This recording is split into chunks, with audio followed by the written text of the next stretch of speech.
So really life is life long learning course.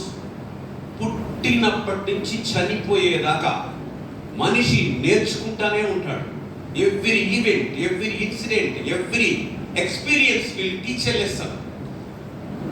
ఒక్క గంటలో జరిగే ఈ మీటింగ్ లేదా ఒక అరపూట జరిగే ఈ మీటింగ్తో జీవితాలు మారిపోతాయా సార్ అని మీకు డౌట్ రావచ్చు. ఒక గంటలోనో ఒక నిమిషంలోనో కాదు, ఒక నిమిషంలో తీసుకునే నిర్ణయం వల్ల జీవితాలు మారిపోతాయి. ఒక గంటలో మారకపోవచ్చు. If you take a decision, right decision right now, your life will be changed. అర్థమవుతుందా? ఒక రోజులో ఒక గంటలో జీవితాలు మారో కానీ ఒక నిమిషంలో తీసుకునే కరెక్ట్ డిసిషన్ జీవితాన్ని మార్చేస్తుంది. కాబట్టి now you have to choose what is the right way and what is the wrong way. That discussion capacities you have to develop from this age. ఈ ఏజ్లో నుంచే నువ్వు ఎక్కడ ఉండాలో, where you have to fit at the age of 25, now you have to fix.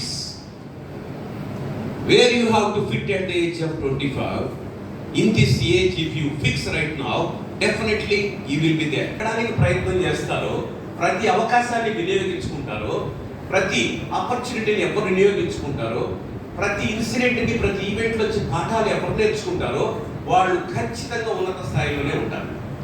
ఇప్పుడు దాకా మనం చూస్తున్న గొప్ప గొప్ప వ్యక్తులు అందరూ కూడా అలాగా వాళ్ళ సమయాన్ని అధికంగా వినియోగించుకున్నారు, వాళ్ళ మైండ్ని అధికంగా వినియోగించారు, వాళ్ళ ఆపర్చునిటీస్ని ఉపయోగించుకున్నారు అదనంగా.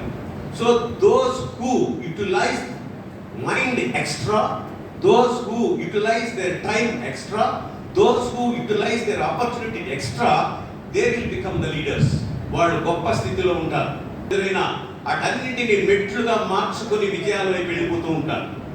మీరు ఎప్పుడో వినుంటే ఉంటారు, failure is the stepping stone of the success అని. సో లైఫ్లో ఫెయిల్యూర్స్, సక్సెస్ అన్నీ కామన్. అన్ని సక్సెస్లే ఉంటే చాలా ప్రమాదం. అప్పుడప్పుడు ఫెయిల్ అవుతూ ఉంటేనే సక్సెస్ వస్తుంది. జీవితంలో భాగము, part and parcel in the life. కాబట్టి లైఫ్లోనే భాగాలు. అలా కష్టమైన వాడు ఎప్పుడు సూసైడ్లోకి వెళ్ళడం, ఎప్పుడు విజయాలు మాత్రమే సాధించేవాడికి ప్రమాదం. కాబట్టి ఫెయిల్యూర్స్ వచ్చినప్పుడు మీరు డిస్కరేజ్ అవ్వద్దని చెప్పడానికి ఎగ్జాంపుల్ చెప్తున్నాను. So don't discourage if you get failures. You think that it is the basement for my success అనే థాట్ రావాలి ఫెయిల్ అయినప్పుడు. అప్పుడు మీకు జీవితాన్ని ముగించుకోవాలన్న ఆలోచన రానే రాదు. సో ఫెయిల్యూర్స్ ఉంటాయి. అద్భుతమైన విజయాలు సాధించిన వాళ్ళందరికీ ఫెయిల్యూర్స్ ఉన్నాయి. అబ్దుల్ కలాం జీవితాన్ని వెనక్కి వెళ్ళి చూస్తే ఎక్కడ మొదలు పెట్టాడు ఆయన? గొప్ప కుటుంబంలోంచి వచ్చాడా? బాగా డబ్బున్నోడా? తెలుసు మీకు. పేపర్ బాయ్గా పనిచేశాడని ఆయనే చెప్పుకున్నాడు. న్యూస్ పేపరు ఇంటింటికి వేసే పనిలో నుంచి స్టార్ట్ అయ్యాడు. మన ప్రధానమంత్రి గారు ఆయనే చెప్పుకున్నాడు ఎక్కడి నుంచి మొదలైంది దాని కెరీర్. అయినా ఇప్పుడు ఎక్కడున్నాడు? Is in the seat. ఏ సీట్లో ఉన్నాడు? ప్రధానమంత్రిగా ఉన్నాడు. సో ఏ స్థాయిలో మన జీవితం మొదలవడం అనేది ఇంపార్టెంట్ కాదు, ఏ స్థాయికి మనం చేరేది ఇంపార్టెంట్. కాబట్టి మనం ఎలా స్టార్ట్ అయింది మన లైఫ్ అనేది ఇమ్మెటీరియల్, బట్ ఎక్కడికి రీచ్ అయ్యాం అనేది మ్యాటర్. ఆ మ్యాటర్ని మనం దృష్టిలో పెట్టుకొని ముందుకెళ్ళాలి. మీరు నిజంగా ఎదగాలి, నేను గొప్ప గొప్ప లక్ష్యాలు సాధించాలి, గొప్ప విజయాలు నేను సొంతం చేసుకోవాలని మీకు ఉంటే మీరు ఖచ్చితంగా ఈ వయసులో you have to fix a goal. Unless until you have goal, నీకు లేకపోతే నీ ప్రయాణానికి ఒక ఎడ్జ్ ఉండదు, ఒక టాస్క్ ఉండదు, టార్గెట్ ఉండదు. ఇప్పుడు మనం బస్సు ఎక్కేసి కండక్టర్కి మా ఊరికి టికెట్ ఇవ్వమండి ఇస్తాడా? మా ఊరికి ఒక టికెట్ ఇవ్వమండి ఇస్తాడా? ఇవ్వడు కదా. ఏం చెప్పాలి?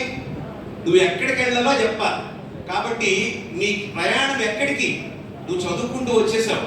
ఇప్పుడు దాకా 16 సంవత్సరాలు అయిపోయి, 16 సంవత్సరాల్లో దాదాపు 12 తరగతులు కంప్లీట్ చేసావు. ఇప్పుడు నువ్వు నెక్స్ట్ 30లోకి వచ్చావు. మరి ఇక్కడి నుంచి ఎక్కడి దాకా నీ ప్రయాణం? ఏం చదవాలనుకుంటున్నావు? You will complete this degree, ఈ బీటెక్ కంప్లీట్ అవుతుంది. నెక్స్ట్ ఏంటి? You should have the plan right now.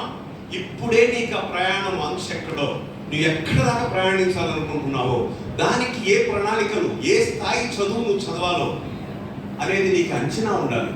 ఎందుకంటే one of the best selections కాదు ఇప్పుడు ఉండేది. కాంపిటీషన్స్ పెరిగిపోయినాయి. బెస్ట్ ఆఫ్ ది బెస్ట్ ఇప్పుడు ఏంటి సెలెక్ట్ అయ్యేది ఎవరు? Best of the best select అవుతారు. బిగ్గెస్ట్ కంపెనీలో ఎన్ఎంసీలో మీరు చేరాలి అంటే, మల్టీనేషనల్ ఎంఎన్సీలో చేరాలంటే మల్టీనేషనల్ కంపెనీలో బెస్ట్ ఆఫ్ ది బెస్ట్ అయి ఉండాలా. క్యాంపస్లో 500 మంది ఉంటే 500 మంది సెలెక్ట్ అవ్వరు. క్యాంపస్ సెలెక్షన్లో 100 మంది సెలెక్ట్ అవుతారు, 400 మంది మిస్ అవుతారు. Don't forget that. 500కి 500 సెలెక్ట్ అవ్వరు. అయితే ఏదో ఒక ప్రొఫెషన్లోకి వెళ్తారు. ఈ 100 మందిలో నేను ఉండాలనే థాట్తో మీరు స్టార్ట్ చేయాలి మీ education. I must be there in that 100. నేను 100లో కాదు 100లో ఒకటిగా ఉండాలి.